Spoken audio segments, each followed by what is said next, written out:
সারাই যে মিথিলাকে কিডন্যাপ করেছে সেটা আবার ফাঁস হয়ে যাবে আগামী পর্বে। বিস্তারিত জানতে সম্পূর্ণ ভিডিওটি দেখতে থাকুন। আসসালামু আলাইকুম প্রিয় দর্শক, সবার কি অবস্থা? হাজির হয়ে গেলাম দীপ্ত টিভির নিবেদিত দেনা পাওনা নাটকের ৩৪২তম পর্বে কী সব ঘটতে চলছে তার অগ্রিম খবর নিয়ে। অলরাইট, এই পর্বে আপনারা দেখতে পারবেন নাদিয়াকে দেখা যাবে সে যখন সবাইকে বিদায় দিয়ে চলে যাবে তখন পল্লবের বাবা বলবে, কিরে পল্লব, সবাইকে তো দেখছি, তোর ওয়াইফ কোথায়? তাকে ডেকে আন, নাদিয়া তো চলে যাচ্ছে। তখন পল্লব বলবে, আসলে মিঠি তো একটু ওর বান্ধবীর বাড়িতে বেড়াতে গেছে।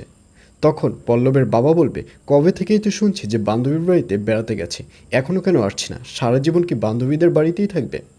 আর এই কথা শুনে পল্লবকে কোনো কথা বলতে দেখা যাবে না, কিন্তু ব্যাপারটি পারি খেয়াল করবে এবং পারিকে দেখা যাবে সে পল্লবকে নিয়ে একটু চিপায় চলে যাবে এবং পল্লবকে বলবে, সব কিছু আমাকে খুলে বল, কি হয়েছে?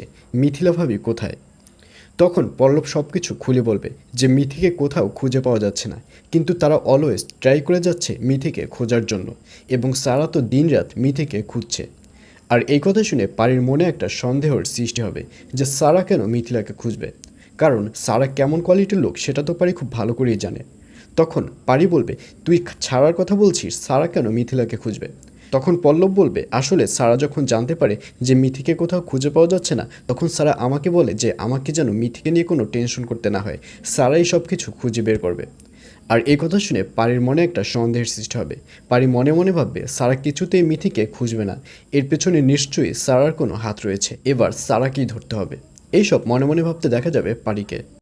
আর অন্যদিকে এবার পারির যে শাশুড়ি রয়েছে সে সিদ্ধান্ত নেবে সৌরভের সাথে পারির বিয়ে দিতে, কারণ কদিনই বা পারি ওভাবে একা একা থাকবে এবং এই ব্যাপারটি পারির শাশুড়ি পারির শ্বশুরের সাথে শেয়ার করবে।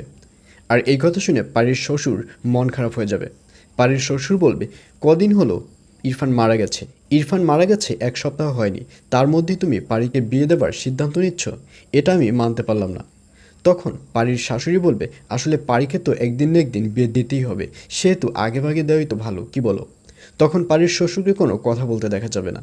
আর এছাড়াও থাকবে আশ্চর্য সকল ঘটনা। সুতরাং সবাইকে দেনা পাওনা নাটকের আগামী পর্ব দেখার আমন্ত্রণ রইল।